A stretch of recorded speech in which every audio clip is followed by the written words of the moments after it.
बच्चे अपना अनुभव सुनाते हैं कि कहाँ तक हम पहुंचे।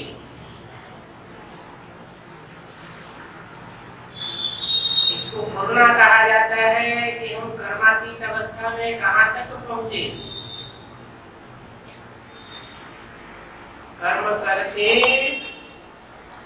इंद्रियां भोग से परे की स्टेज में कहाँ तक पहुंची। माना बाबा की याद में कहाँ तक रहते हैं और कहाँ तक खुशी है।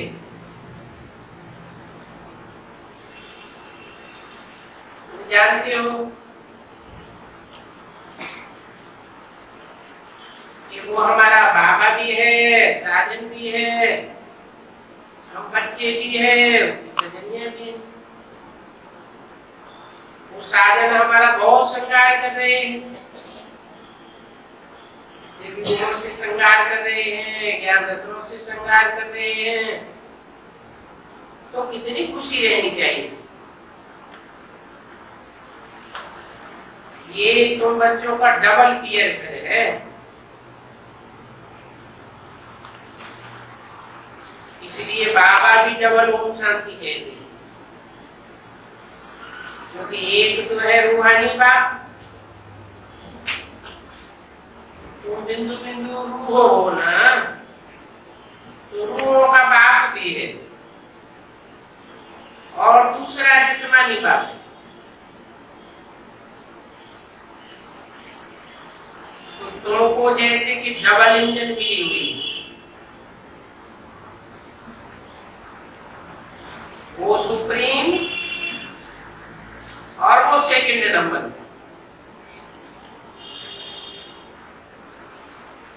सुप्रीम परमपिता परमात्मा ब्रह्मा द्वारा पढ़ाते हैं, तो ब्रह्मा हो गया सेकंड नंबर में और सुप्रीम हो गया सुपरमेसी वाला। तो ब्रह्मा भी पढ़ाते हैं। ये भी बच्चे समझते हैं कि इन जितना रहमदिल बाप कोई गाया हुआ नहीं है।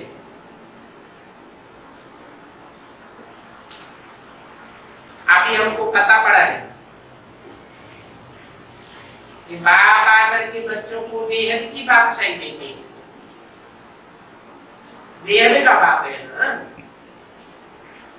बेहद माना 500 करोड़। जो भी मनुष्य मात्र है, बेहद की बादशाही बेहद के बाप द्वारा ही मिलती है। ये बात बच्चों को भूलना नहीं चाहिए। और ये याद की यात्रा है, याद करते करते शांति धाम सुख धाम को पहुंचना है। वो भक्ति मार्ग के मेले में लग रहे तो थोड़ा समय चल करके बंद हो जाते, और ये मेला तो चलता ही चलता रहता है। जब से बाप आया है तब से ये मेला शुरू हुआ और चलता ही चला रहा है। मेला कहो, युद्ध कहो, ये युद्ध चलती रहेगी जब तक बाप है। ये है विनाशी पढ़ाई, विकारों पर जीत पाने की पढ़ाई है। तो विकारों से तुम्हारी युद्ध भी चलती है, और एक बाप ही पढ़ाते, क्योंकि एक बाप ही निराकारी निर्विकारी निरहंकारी है और सदा के लिए है, अल्पकाल के लिए नहीं है। ऐसे नहीं आज है कल नहीं है। इसलिए वो अविनाशी बाप आकर के अविनाशी पढ़ाई पढ़ाते हैं।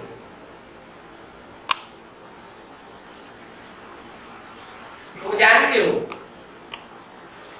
कि हम ससुर घर जा रहे हैं। ब्रह्मा का है पियर घर और विष्णु का है ससुर घर। अभी देखो पियर घर बहुत गरीब है और ससुर घर बहुत साहूकार है। क्यों गरीब है? ब्रह्मा को दाढ़ी मूछ वाला दिखाते हैं, भिखारी दिखाते हैं।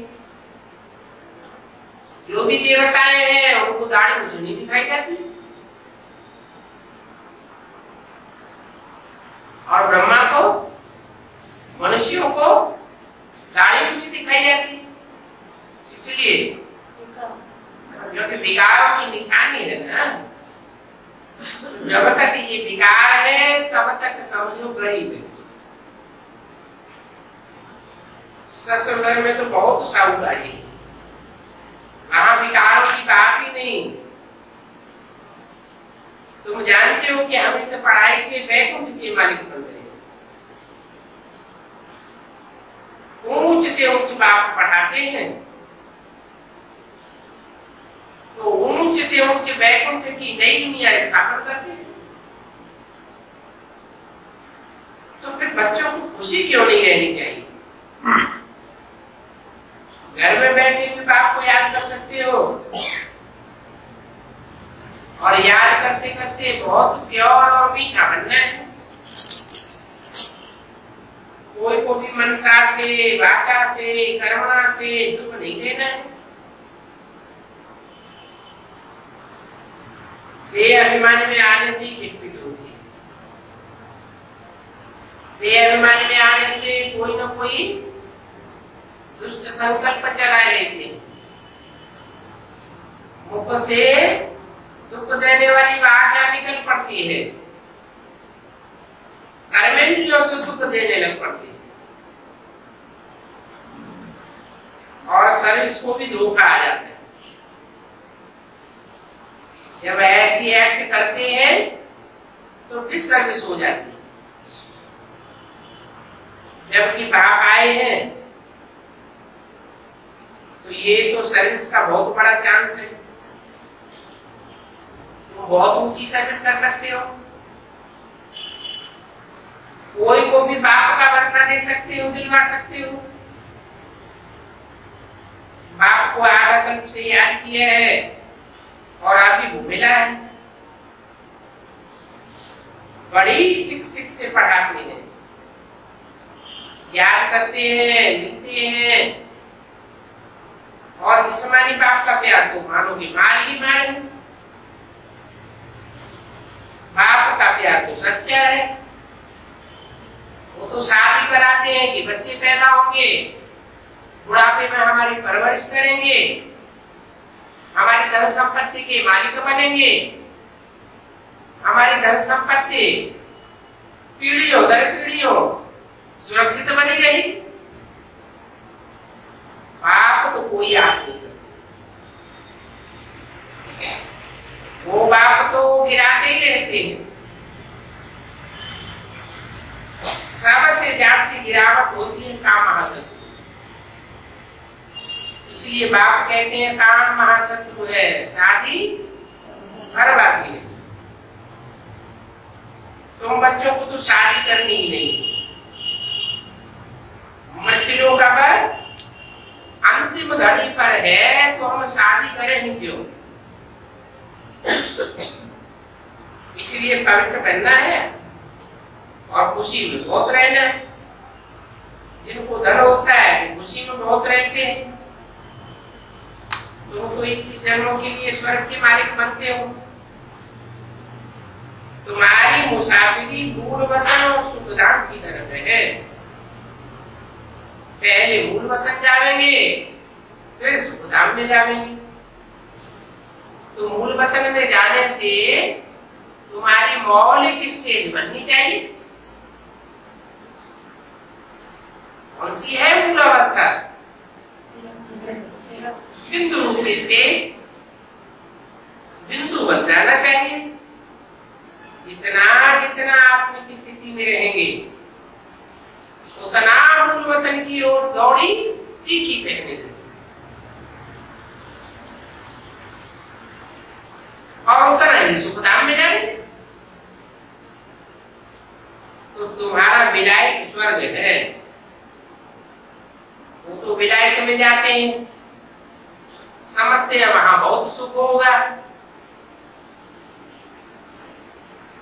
अब मौत तो वहां भी आती है, हॉस्पिटल तो वहां भी है, दुख दर्द तो वहां भी है, लेकिन बाप तुम्हें जिस विलायत में भेजते हैं वहां कोई प्रकार का दुख दर्द नहीं होगा। और उनको तो पासपोर्ट बनवाना पड़ता है,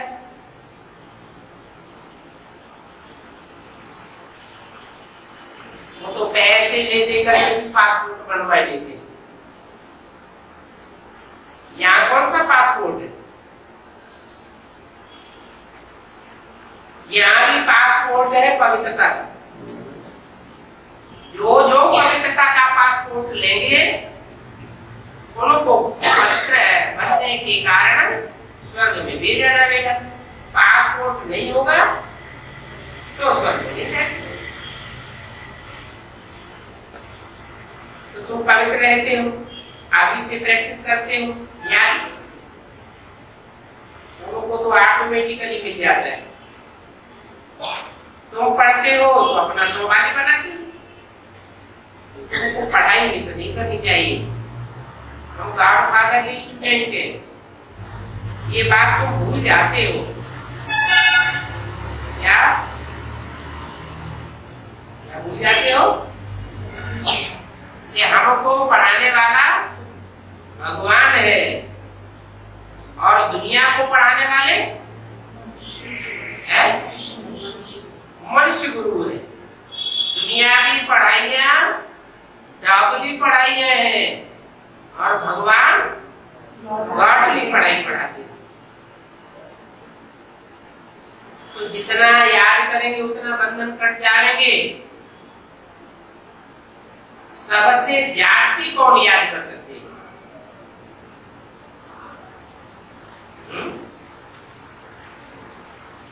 औरों के मुकाबले सबसे जास्ती याद में कौन रह सकती है?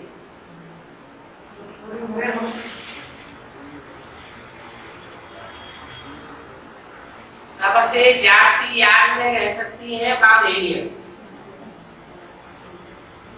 या उनकी याद का बैलेंस बहुत बढ़ता है। जितना जास्ती याद करेंगे उनके बंधन भी करते जा रहे हैं। लेकिन चतुराई चाहिए।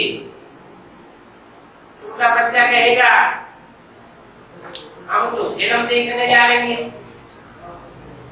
माँ बाप छुट्टी नहीं देंगे, रोएगा कि मैं तो जाऊंगा। अच्छा जाओ, चले जाओ, छुट्टी दे देंगे।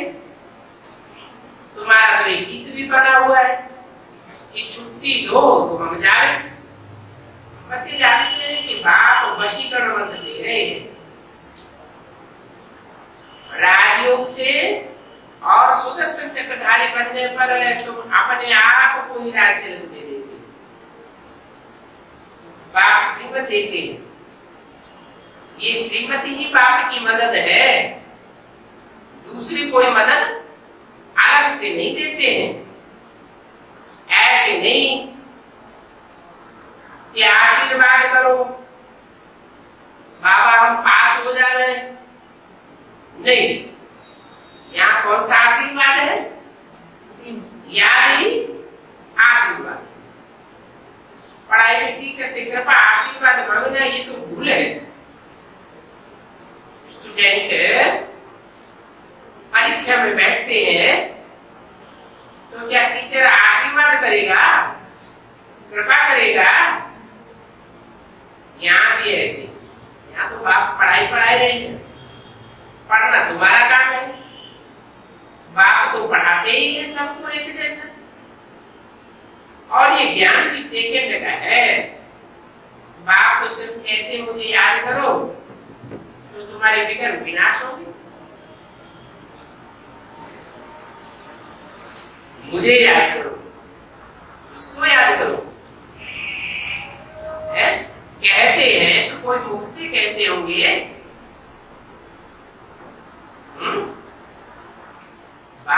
कहते हैं तो कहने के लिए कोई मुख होगा ना। कौन से मुख से कहते हैं कि मुझे याद करो?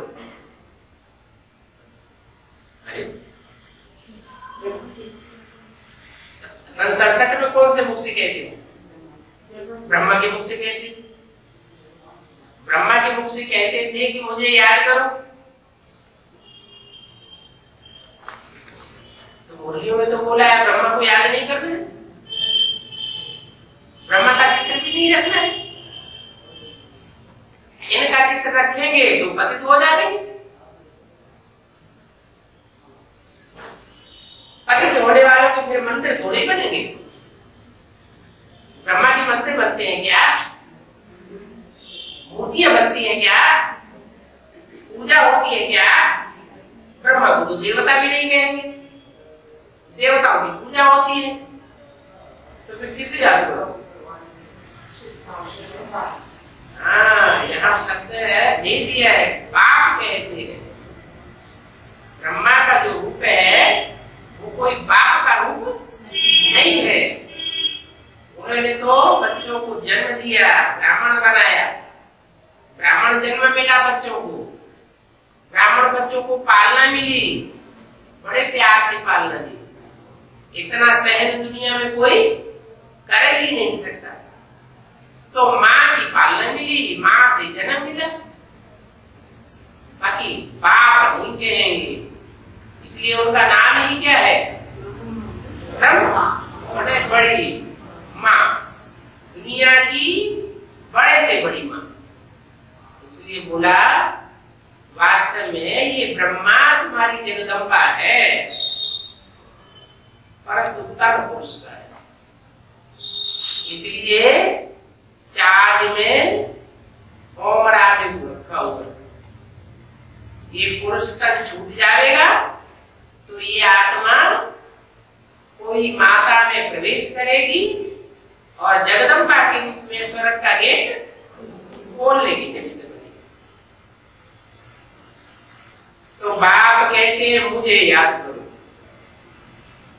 कहते हैं कौन से मुख से कहते हैं? कहते हैं ब्रह्मा के मुख से। और मुझे याद करो तो किसे याद करें?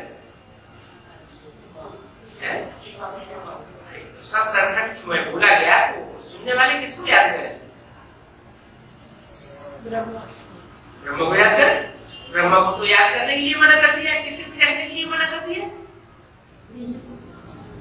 बाप कहते हैं मना ये कि आज की बात बताई, लेकिन वो तो किसी को पता ही नहीं, वो किसी को पता नहीं है।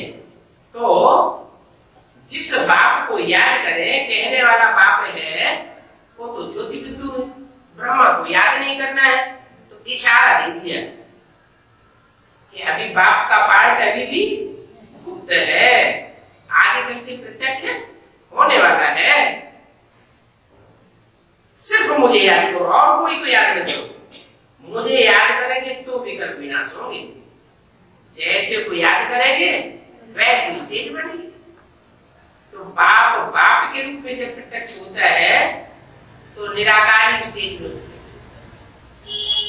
जो भी धर्म पिताएं हैं, चाहे क्राइस्ट हो, बुद्ध हो, गुरु नानक हो, शंकराचार्य हो, वो सब निराकारी स्टेज वाले। उनका चेहरा देखने से ही लगता है जैसे कि उनकी आत्मा इस सृष्टि में है ही नहीं, ऊंचे धाम की रहने वाली।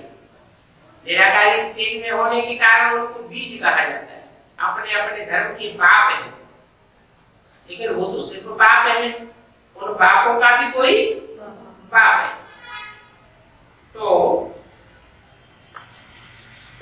कहते हैं मुझे याद करो, मनमना भव का मंत्र देते हैं। हम तो याद करते हैं, हम कोई मंत्र नहीं जपते हैं। बाबा बहुत युक्तियां बताते हैं।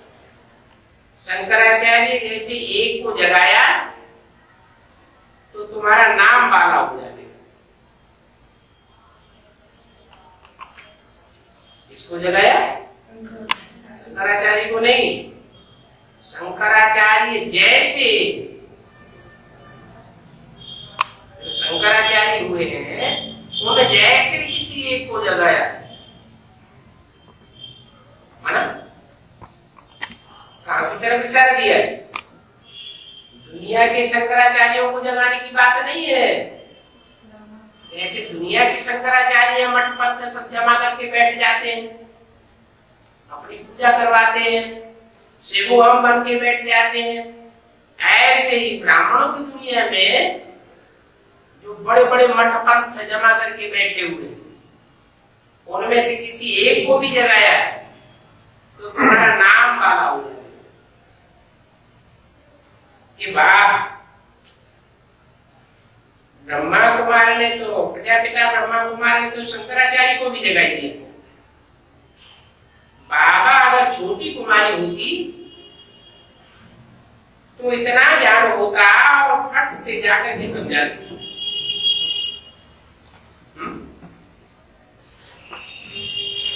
इस समय का तो शंकराचार्य बादशाह है।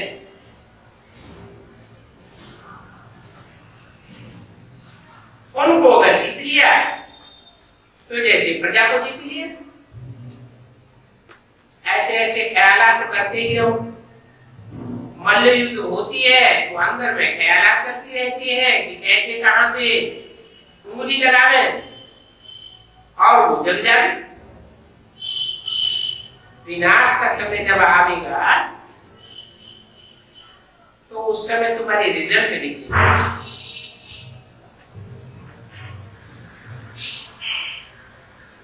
तुमने जो भी पुरुषार्थ किया है वो पुरुषार्थ की रिजल्ट आने लगेगी।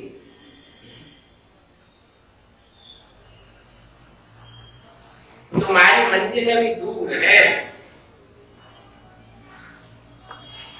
ये ह्यूमन रेस है, अभी नाटक पूरा होता है। बाबा आया हुआ है लेने के लिए। हम तो इस दुनिया में भी नहीं रहना चाहते और इस शरीर में भी नहीं रहना चाहते। ऐसे ऐसे वैराग्य की बातें अपने से करते हो। अच्छा, बच्चों को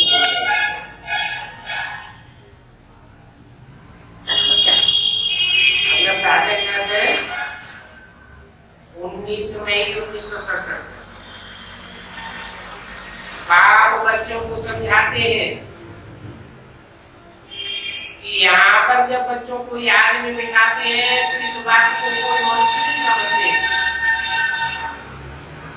ये बैठे बैठे क्या कर रहे थे। बाहर का आगे देखे कि क्या कर रहे हैं। न हाथ में माला है, न मुंह में कुछ राम राम जपते हैं, ऐसे ही बैठे हुए हैं। उनकी बुद्धि को कुछ आवेगा नहीं कि ये क्या करते हैं। बच्चे ही समझते हैं कि इस यात्रा से हम मुक्ति धाम में जाए पहुंचेंगे। आप तो एक एक युक्ति बताते हैं और नई नई युक्तियां बताते हैं। नई दुनिया के लिए नई युक्ति। बच्चे जानते हैं कि बाप की याद की यात्रा से हम स्वर्ग में जाए पहुंचेंगे, जिससे जो भी पाप हुए हैं वो सब याद की यात्रा से मिट जाएंगे। एवर हेल्थी सदैव निरोगी काया बननी है।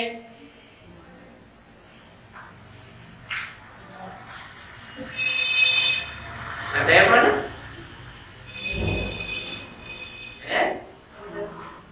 जन्म जन्मांतर की निरोगी काया बननी है इस पढ़ाई से। ऐसे नहीं अगले जन्म में बनेगी। निरोगी काया और निरोगी राज्य प्राप्त करते हो। इसके लिए बच्चे पुरुषार्थ कर रहे हैं। अपने अपने सेंटर्स पर भी ये पुरुषार्थ करते हैं क्या कि हमारी काया भी निरोगी बने और जो राज्य है वो भी निरोगी बने, कोई विघ्न बाधा ना आने पाए। बाप से तो कोई भी चीज सहज मिलती है ना। बाप को तो बच्चों पर लव होता है। ये बेहद का बाप है ही बेहद सुख देने वाला। इससे जास्ती सुख और कोई धर्म पिता देता नहीं है। और धर्म पिताएं उनके धर्म के फॉलोअर्स जो सुख पाते हैं उनका आधा आधा होता है। इस सृष्टि पर जो सुख पाते हैं आधा सुख और आधा समय दुख पाते हैं। और ये बाप से जो तुमको वर्षा मिलता है वो पौना हिस्सा सुख और चौथाई हिस्सा दुख मिलता है। तो तुम तो फायदे में रहते हो। तो बच्चे जानते हो हम बाबा को याद करते करते शांति धाम में जाकर के फिर सुख धाम में पहुंचेंगे। भक्ति की भेंट में ये कितना सहज है। बच्चे जानते हैं कि स्वराज्य की स्थापना तो होनी है, इसको कोई रोक नहीं सकता है। की राज्य की स्थापना है, स्वराज्य की स्थापना। स्व माने आत्मा, माने रूहानी राज्य की स्थापना होनी है। रूहानी बाप ही ये स्थापना कराते हैं और उसके लिए फिर विनाश भी होना है। आत्मिक राज्य की स्थापना होगी तो विनाश क्यों होना चाहिए?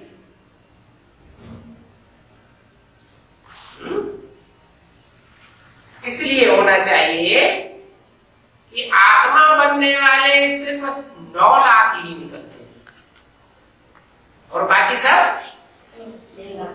बाकी में कुछ न कुछ देवान रह जाता है। 9 लाख में भी 4.5 लाख अपनी पावर से आत्मिक स्थिति नहीं धारण कर पाते। वो कोई में प्रवेश करते हैं तब आत्मा बनते हैं और बच्चों की जन्म लेते हैं। और तुम 4.5 लाख बच्चे ऐसे हो जो अपने पुरुषार्थ से स्वस्थिति में स्थित हो जाते, पूरे ही आत्मा बन जाते हो। 16 कला संपूर्ण हिंसक मर्यादा। तो तुम्हारे द्वारा ये स्वराज्य की स्थापना होती है। और जब ये स्वराज्य की स्थापना होती है तो देह अभिमानियों का विनाश भी होना चाहिए। तो 4.5 लाख के अलावा सबके शरीर छूट जाते हैं। वो सब है देह अभिमानी और तुम बनते हो आत्मा अभिमानी। बच्चों को अंदर में खुशी रहती। बाप को याद करने से खुशी तो होती है ना। बाप तो सुख का सागर है। सुख के सागर को याद करेंगे तो खुशी क्यों नहीं होगी? जैसे को याद करेंगे वैसी स्टेज बनेगी। दुखी आदमी को देख करके, रोते हुए लोगों को देख करके खुद भी रोना आ जाता है, दुख आ जाता है। तो बच्चों को ये एक ही सब्जेक्ट है कि बाप को याद करो। और कोई खास सब्जेक्ट नहीं देते हैं। सयाने बच्चे जो होते हैं उनको कमाई का बहुत होना रहता है। बल दिन रात अपना धंधा धोरी करते हैं, परंतु उस कमाई में और इस कमाई में तो बहुत फर्क है। इसमें भी रात दिन तुम बाप को याद करते हो, लेकिन तुम्हारी तो 21 जन्मों की कमाई होती है और उनकी कमाई तो 1 जन्म की होती है। वो भी की हुई कमाई चोर ले जाए, आग जला दे, राजा ले जाए, कुछ पता नहीं। कितना फर्क है। तो पाई पैसे के कमाई में ज्यादा समय देना ये तो ठीक नहीं। बाप की याद में जास्ती ध्यान देना चाहिए। बाप तो तो बच्चों की बुद्धि का ताला खोलते हैं। बच्चे सन्मुख बैठे हैं तो निश्चय है कि हम बाप दादा के सामने बैठे। ये भी कोई नई बात नहीं है। कल्प कल्प हम बाप दादा के पास बैठ करके नारियल पाकर के वर्षा लेते हैं। और कोई मनुष्य इन बातों को जानते नहीं। ये एक ही पढ़ाई है रूहानी बाप की, और कहीं भी रूहानी बाप पढ़ाई नहीं सकते। कोई रूहानी पढ़ाई पढ़ा ही नहीं सकता है। ये बुद्धि से काम लेना है कि रूहानी पढ़ाई कौन पढ़ा सकता है। इस दुनिया में सब है जिस्मानी। जो भी आत्माएं हैं वो सब जिस्म के बंधन में आने वाली है, तो सब जिस्मानी पढ़ाई ही पढ़ाते हैं। एक ही रूह है जो कभी जिस्म के बंधन में नहीं आती, तो वो आकर के रूहानी पढ़ाई पढ़ाती है। तो रूहानी पढ़ाई पढ़ा करके तुम अपना रूहानी राज्य लेते हो। इसको कहते हैं सच्चा स्वराज्य। इसका राज्य स्व का राज्य, आत्मा का राज्य। वो गांधी जी ने तो आवाज लगाई हमें स्वराज्य लेना है, राम राज्य लेना है। तो राम राज्य आया क्या? स्वराज्य आया कि और ही परतंत्र हो गए, और ही विदेशियों के चंबे में फंसते चले जा रहे। सच्चा स्वराज्य तो बाप ही आकर के स्थापन करते हैं। इसमें मुझना नहीं चाहिए। बुद्धि से काम लेना, कोई भी संशय हो तो पूछना चाहिए। क्या और कोई सत्संगों में ऐसे गुरु नहीं करेंगे कि कोई संशय हो तो सभा में बैठ करके पूछो। बाप तो कहते हैं कोई संशय आता है तो पूछ लेना चाहिए, मुझने की बात नहीं है। यूं तो ये नालेज ऐसी है कि आप ही सबको समझ में आ जाती है, पूछने करने की भी दरकार नहीं रहती। एक तो बुद्धि का योग बाप के पास लगा रहना चाहिए। बाप की ओर बुद्धि का योग होगा तो कुछ पूछने करने की भी दरकार नहीं रहेगी। तुम्हारा बुद्धियों को जिन्न में मुआफिक होना चाहिए। जिन्न की कहानी बात बताते हैं ना। जिन्न कहता था कि हमको काम दो, नहीं तो हम खा जाऊंगा।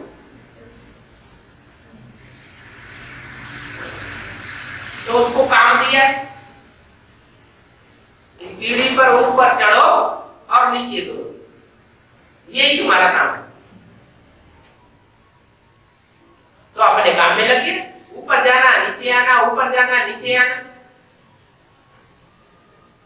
अगर काम न दिया तो क्या करेगा? तो खा जाएगा। बात कहां की है? कौन है? चित्त प्लस ना, दोनों शब्दों को मिला के बनता है जिन्न।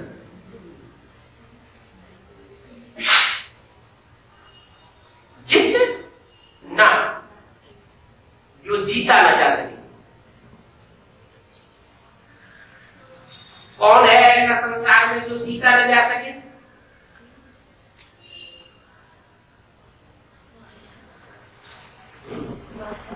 माया रावण,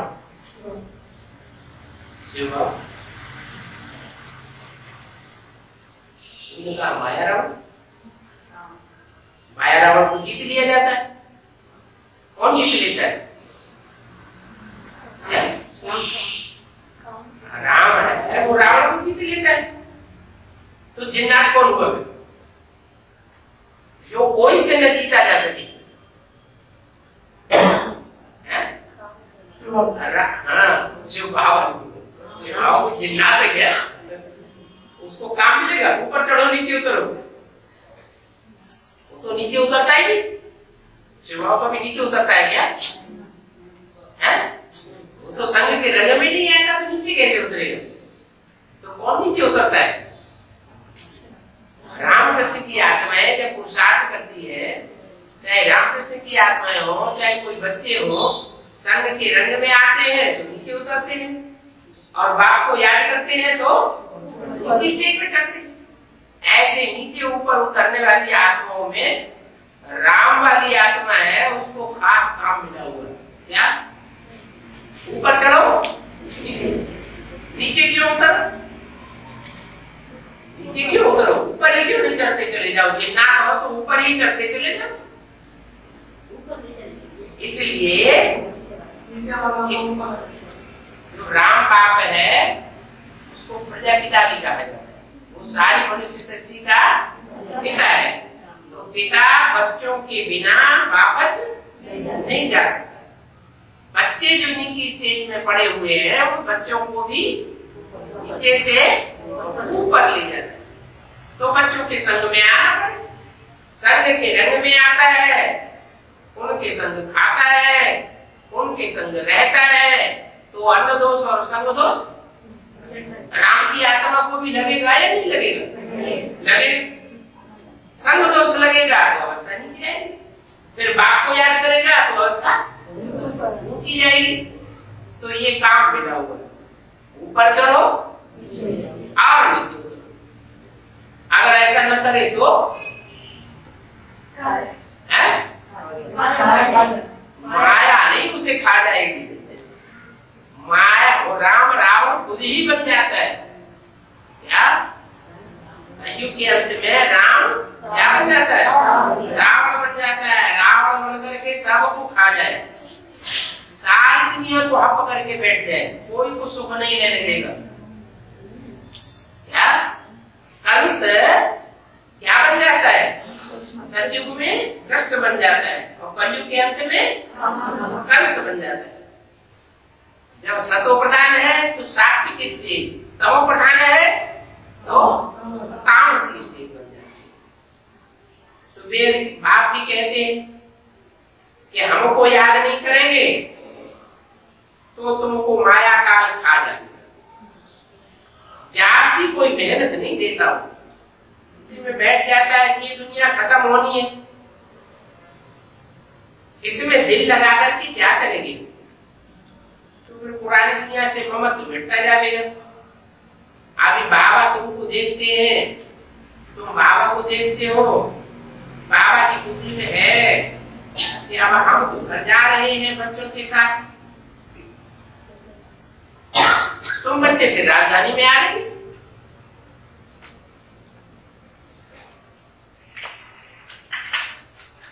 तुमको भी ये बातें बुद्धि में रखनी है। थोड़ा माया बिगड़ डालती है, परंतु सावधान रहना चाहिए।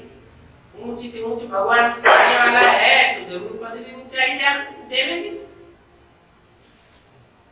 सिर्फ याद की यात्रा में है ना, इसमें बच्चे मुझते क्यों हैं?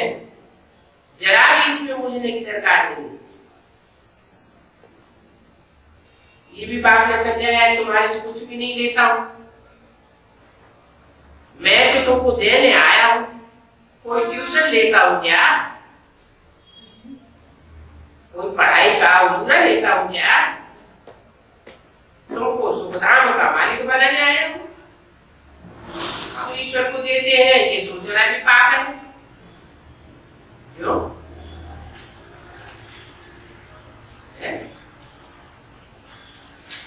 क्यों पाप है?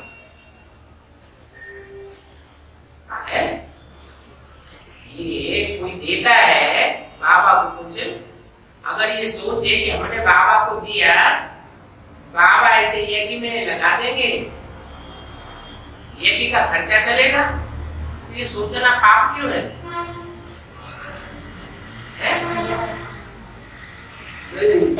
पाप इसलिए है कि बाबा लेकर के क्या करेंगे? तुम जो देते हो वो अपने लिए देते हो या बाबा के लिए देते हो? पाबंदी है, परम धाम से कुछ लाता भी नहीं है और लेकर के भी कुछ जाएगा नहीं। तुम देते हो, तुम ही 21 जन्मों के लिए पाते हो। जो करेंगे अपने लिए करेंगे, बाबा के लिए तो कुछ लेने करने की बात है। ईश्वर तो दाता है, कोई के भी अंदर में है कि हम देते हैं, तो इतना कहने पर उसकी ताकत ही कम हो जाती है। क्या अगर दूसरे को कहा कि हमने यज्ञ में इतना दिया, तो देने वालों ने जो दिया उस दिए हुए दान की ताकत कम हो जाएगी। वो यज्ञ में उतना काम नहीं आएगा जितना काम आना चाहिए, क्योंकि देह अभिमान में आकर के दूसरों को बताते हैं कि हमने इतना दिया, तो ये भी पाप बन जाता है। ये भी जानते हो, शिव बाबा को राजाई आदि कुछ भी नहीं चाहिए। बाबा तो तुम बच्चों को आकर के राजाई देते, खुद राजाई नहीं देते। बाप तो तुम बच्चों का ओबीडिएंट सर्वेंट बनकर के आता है, राजा बनकर के आता है क्या? जैसे माँ बाप होते हैं, अपने बच्चों की परवरिश करते हैं, जन्म देते हैं, पढ़ाई पढ़ाते हैं, कितनी परवरिश करते हैं, सारा जीवन मकान बना के देते हैं, फिर सारे जीवन की कमाई बच्चों के लिए छोड़ के चले जाते हैं। तो माँ बाप बच्चों के दास दासी हुए या राजा हुए? कितने बढ़िया दास दासी हुए, कुछ लेते भी नहीं और दे करके ही जाते। तो ये तो बापों का बाप है, ये तुम्हारा मोस्ट ओबीडिएंट सर्वेंट है, ये भी जानते हो। बाबा तो आए हैं बच्चों को विश्व का मालिक बनाने, सो विकल्प कल बातें, ये नई बात नहीं है, कल की बात है। कल हम मालिक थे, चक्कर खाया, अभी हम बेगर बन गए, फिर मालिक बनने वाले। अभी नाटक पूरा होगा। बाप आए हैं राजयोग सिखाने, ऐसी कोई वस्तु नहीं है जो तुमको अटक डाले, तुम्हारे रास्ते में रोड़ा बनकर रह जाए और तुम आगे न बढ़ सको। बाप की याद में कोई अटक कैसे डाल सकता है? इसमें विघ्न कैसे डाल सकते हैं जो तुम रुक जाओ? माना माया भी तुमको रोक नहीं सकती, फिर हम रुक हो जाते हैं, क्यों रुक जाते हैं? हिम्मत नहीं करते हैं तो बाप से मदद नहीं मिलती। लौकिक पाप को तो याद करने में विघ्न पड़ेगा क्या? कोई विघ्न नहीं पड़ता। ये भी निश्चय है कि हमको वेद के बाप की मत पर चलना है। वेद का बाप आया हुआ है तो हद के बाप की हम परवाह भी क्यों करें? क्या इसलिए बोला लौकिक संबंधियों से न कुछ पूछना है और न उनकी मत पर चलना। अरे अब बांधेली माताएं पति आर्डर देगा ऐसे करो, अब वो माने भी नहीं तो क्या हुआ? चलेगा क्या? नहीं चलेगा। बाप क्या आर्डर देते हैं? बाप तो सिर्फ आर्डर देते हैं पवित्र रहो और मुझे याद करो, कोई दूसरी बात बताते हैं क्या? तो ये आर्डर नहीं मानना चाहिए। ये एक आर्डर तो मान सकते हैं ना, पवित्र रहना है और बाप को याद करना है। वो इस साधारण तन में हमको आकर के सिखाते हैं। नहीं कि ये चित्र आदि कहां से आ गए? और फिर बनना भी प्रजापिता ब्रह्मा कुमार कुमारी, क्या बनना है? सिर्फ ब्रह्मा कुमार कुमारी नहीं बनना, क्या बनना है? प्रजापिता ब्रह्मा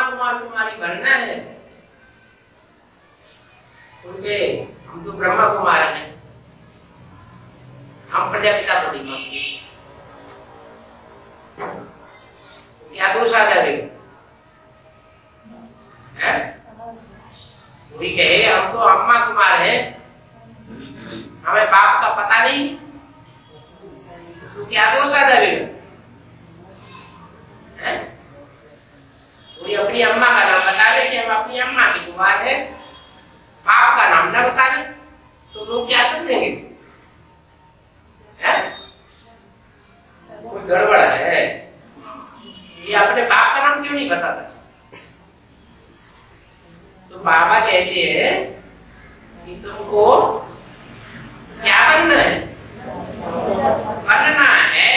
बनना भी है, माने अभी 67 में बने नहीं हो क्या? 67 की बोली है ना, 67 की तो बोला। और फिर बनना भी प्रजापिता ब्रह्मा कुमार कुमारी है, माने सन 67-68 में जब तक ब्रह्मा जीवित थे तब तक प्रजापिता का किसी को ज्ञान था ही नहीं। जब बाप का ज्ञान ही नहीं है कि बाप कौन, तो बाप के बच्चे भी नहीं बने। इसलिए बताया कि बनना है। कब बनना है? जब बाप इस सृष्टि पर प्रत्यक्ष हो जाए। इसलिए 76 को बाप का प्रत्यक्षता वर्ष मनाया गया। बाप का प्रत्यक्षता वर्ष जब मनाया गया तो बाप ब्रह्मा कुमार कुमारियों के बीच प्रत्यक्ष होना शुरू हो गया। सबको धीरे धीरे पता चलने लगा। जो भी प्रजापिता ब्रह्मा कुमार कुमारी करते हैं उनको पता चलने लगा कि यज्ञ के याद में दादा लेखराज ब्रह्मा को जो साक्षात्कार हुए थे उनका अर्थ किसने बताया? उनकी बुद्धि रूपी पेट में ज्ञान का बीज किसने डाला? उनको पता नहीं। गुरु से पूछा, गुरु ने मना कर दिया। बनारस के विद्वान पंडित आचार्यों से भी पता नहीं चला, तो किसने बताया? उनकी बुद्धि में ज्ञान का बीज किसने डाला कि तुमको ब्रह्मा जी में पाठ बजाना है, ब्राह्मणों की पैदाइश करनी है, अगले जन्म में जाके तुम्हें कृष्ण के रूप में जन्म लेना है? ये किसने बताया? कोई ने तो बीज डाला होगा ज्ञान का। तो कलकत्ते की गद्दी में बाबा के पास 10 साल से कोई पुराना काम करने वाला रहता था, बहुत होशियार था। बाबा की बुद्धि में बैठा था, ये हीरो का बहुत पारखी व्यक्ति है और दुनिया की ज्ञान में भी बहुत तीखा है। तो बाबा ने उसके सामने ये बात रखवा दी साक्षात्कारों की। और उसी समय शिव ने उसमें प्रवेश करके उन साक्षात्कारों का क्लैरिफिकेशन दे दिया। तो ब्रह्मा बाबा की बुद्धि में पक्का बैठ गया कि मुझे ब्रह्मा के रूप में नई सृष्टि रचने का, ब्राह्मणों की नई दुनिया बनाने का काम करना है और पुरानी दुनिया विनाश होने वाली है और कृष्ण के रूप में मुझे अगले जन्म में जन्म लेगा। ये पक्का ज्ञान बैठ गया। तो कोई साक्षात्कार हुए थे तो बीज किसने डाला? कोई तो बीज डालने वाला ज्ञान का था ना, साकार में चाहिए ना। तो वो व्यक्ति था जिसके लिए मुरली में बोला ऐसे ऐसे बच्चे थे जो मम्मा बाबा को भी डायरेक्शन देते थे, ड्रिल कराते थे, टीचर बन करके बैठते थे। आज वो बच्चे यज्ञ में है नहीं, चले गए। तो वही बच्चे जो यज्ञ के आदि में थे, ऐसा कहानी करके गए, वही दोबारा आकर के जन्म लेते। कब? जब मम्मा बाबा शरीर छोड़।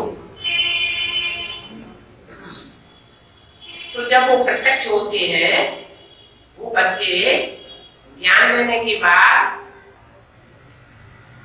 तो धीरे धीरे धीरे धीरे धीरे ब्रह्मा कुमार कुमारियों को भी पता चलता है कि यही यज्ञ के आदि में बाप था और वही बाप अब फिर राम बाप फिर प्रत्यक्ष हुए। ये बात बुद्धि में बैठती है तो जैसे बाप के बच्चे बन जाते हैं, प्रजापिता ब्रह्मा कुमार कुमारी कहे जाते हैं। नई रचना रचेंगे ना, कि पुरानी रचना से नहीं दुनिया बनावेंगे। भगवान आते हैं तो नया ज्ञान सुनाते हैं, नए ज्ञान से नई दुनिया की रचना रचते हैं,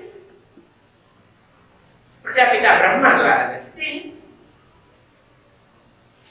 ब्राह्मण तो तुम ही हो। बच्चों को पता है कि अब हम ब्राह्मण कुल के हैं, पहले पहले ईश्वरीय कुल के बनते, फिर दैवी कुल के बनते। ईश्वरीय कुल के माना ब्राह्मण, फिर जब संपन्न ब्राह्मण बनते हैं तो उनको क्या कहा जाता है? देवता कहा जाता है। संपूर्ण ब्राह्मण माना देवता।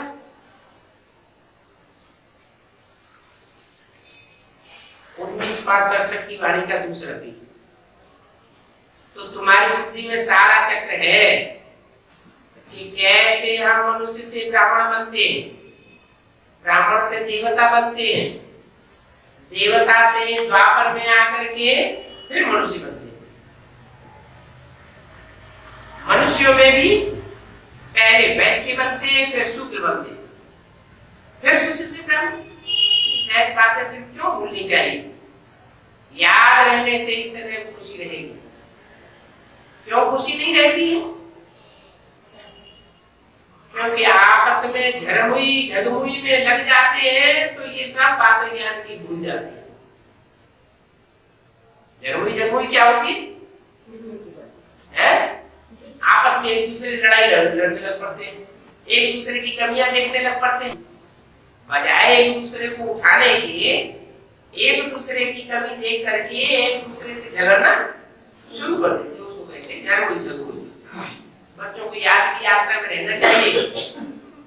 याद की यात्रा में रहने के लिए भी समय मुकर्रर करना चाहिए कि हमको इस समय पक्की याद की यात्रा में रहना। कौन सा समय? अमृत के लिए कुछ काम होता नहीं तो वो टाइम अच्छा है। भक्ति के लिए भी समय फिक्स करते हैं, तो उनको भी समय फिक्स करना चाहिए। नौकरी से जब छूटते हैं तो घूमने फिरने जाते हैं। सवेरे को भी तो जा सकते हैं। पुरुषों को तो फिर भी धंधे धोनी का झंझट रहता है, तो मातावादी को तो कोई भी हंगामा नहीं है जिसमें तुम्हारी बुद्धि जावे।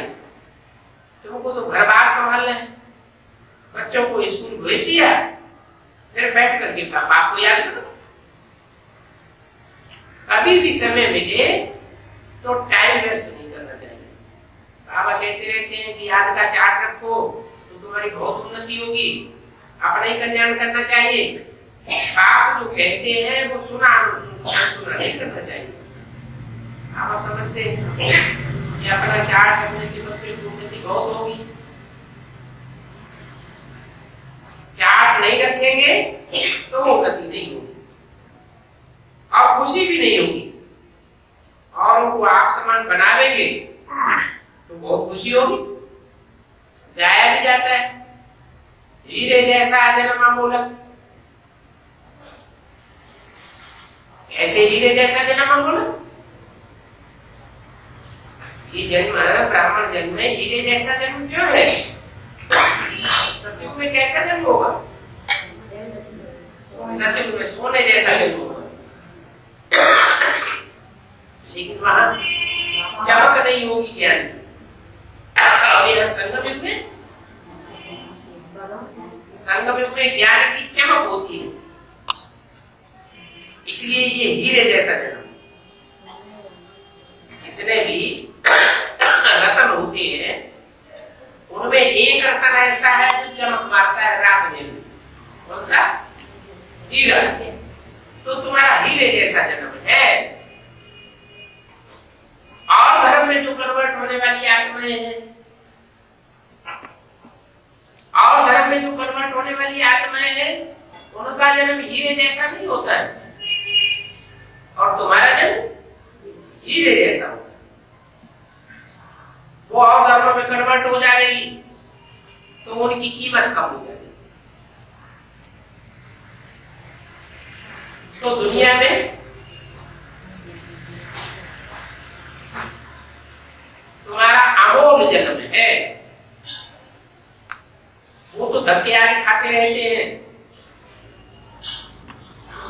वक्त गंवाई देती है। इसमें जास्ती गफलत नहीं करनी चाहिए और बच्चों को अंदर में खुशी बहुत रहनी चाहिए। ये तो बुद्धि में है कि मैं ये परीक्षा पास कर रहा हूं।